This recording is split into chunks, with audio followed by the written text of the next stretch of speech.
running behind. Been on the macho like Randy. The chopper go out to the granny. This nigga pull up your bandit.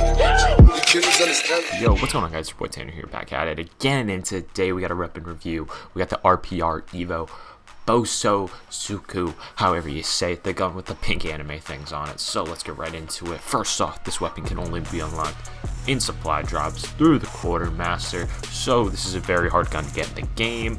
But if you do get it and are lucky enough to get it like me, I will be explaining how you should use it and if you should use it. Now, first off, we're gonna get the attachments. I use these attachments on pretty much everything, just for this gun, since usually on guns I'll use a reticle, but this one has pretty much a built-in reticle anyway, so I figured take it off, put a foregrip on. It is a, you can use this as an SMG, because if you don't know, this can be used as an SMG and an assault rifle, so that's pretty cool. Perk setup, always got to be rocking Ghost. In this game, you need to have Ghost 24/7. People get UAVs so easily, it's just one of those necessities. However you say that word. Now next you're going to be want to rock the hardline perk. This is kind of optional, whatever you guys want. I just rock hardline to get my streaks faster. Then we got Gung Ho. I switch Gung Ho with Dead Silence. I unlock Dead Silence with my prestige token. So yeah, I mean, I would switch between the two, obviously, depending on what game modes you're using. But over here to class setup, extended mags, always, just because you're switching, it's just nice. Quick draw, gotta have quick draw on every gun in this goddamn game. Foregrip, like I said, foregrip's optional, and suppressor's optional. You could honestly just switch out suppressor and put foregrip in, and put on an extra perk, whatever you guys want. So that's class setup. I don't really think there's anything too much special. Oh, yeah, I should probably describe what the hell the gun does. So first off, we got the epic trait below the belt, bonus damage toward the groin instead of headshots, and I'll be explaining this in the video, but yes, obviously, if you shoot them in the waist, it's gonna give you, like a headshot. It's basically give you a headshot if you shoot in the groin, but then the headshot, if you like shoot them in the head, they're not gonna die in like one bullet, like, because headshots don't even matter anymore. So if you're going for camos, you need headshots. Actually, I don't even think, pretty sure SMGs, yeah, you need hip fires. Oh, well, yeah, you just need hip fire. Oh, never mind. Well, I guess this is pretty good then, but, and then stability, reduce recoil, but that's pretty much it. So I'll see you guys in the gameplay. Back in the gameplay, guys, and as you can see, I'm playing on Precinct, and yeah, I'm just gonna be using the gun running around. It's my first game on using it, so I'm just gonna use the gameplay for it. Not the best, but I do go through my streaks once. But as you can see, this gun is great because I can get shot by a sniper. But now you can get the long range kills, you can get the short range kills. It's a very good gun overall to RPR.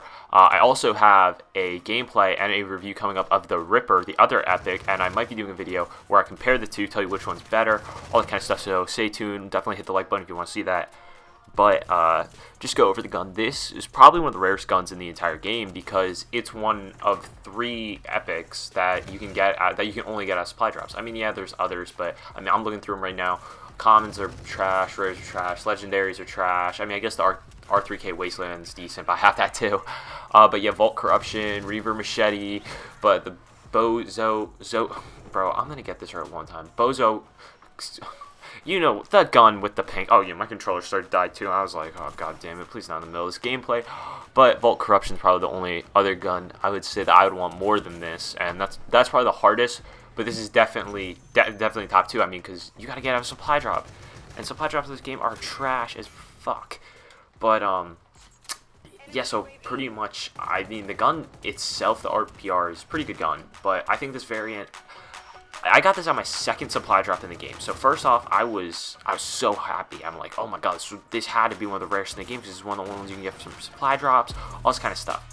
Now, before I even say anything else, is the gun good? The gun is very good.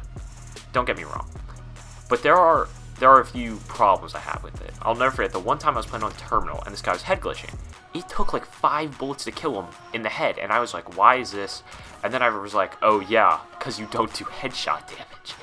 And it's one of those things where you're like, oh, it's easy to shoot him in the groin, but like when you've been playing Call of Duty as long as I have, like it's one of those things like if you can shoot someone in the head, you're gonna try to aim for their head, and it's harder than it seems. I mean, yeah, I would say in all, you probably get just as lucky getting groin shots as you would headshots anyway. But in this game, I guess if they're jumping around, if you're jumping around, like right there in that gunfight, I think then it's more beneficial. If you're a type of player like me who jumps, wall runs a lot, tries to finesse the enemies, then this is a good gun for you because obviously you're not going to get headshots every time you're doing that. But also in hardcore, you got to remember that one shot is usually two shot anyway. So the reason I like in hardcore is because you could just hip fire one shot right in the groin and they're dead. So it's just a lot easier. The gun's stats itself are, I mean, with this setup, obviously the range is going to go down 5 with suppressor, but then you're going to have the damage up 6. I don't know why that would be. I don't know, maybe it's the variant or whatever, but then the accuracy goes up a lot because you got quick draw, you got foregrip, so that makes it a lot better of a gun.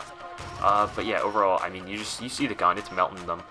It's so versatile. That's the best thing about it. I think, honestly, the best way to use this weapon would be in search and destroy. I think this is a monster, because that's how I use the Ripper in Call of Duty Ghosts, and like I said, I have the Ripper, I got a gameplay of it, and I'll be showing you guys a review of that weapon soon. But I mean, just the RPR, it basically is the Ripper. But at the end of the day, it's one of those things where I feel like if it was search and destroy, it would make this gun so much better, because I mean, it's just amazing. I'm not gonna lie, this gun is a very good gun, probably top 3 guns in the game in my opinion. MV4 is by far number 1. That thing is ridiculously OP, as you guys have probably seen from my gameplays.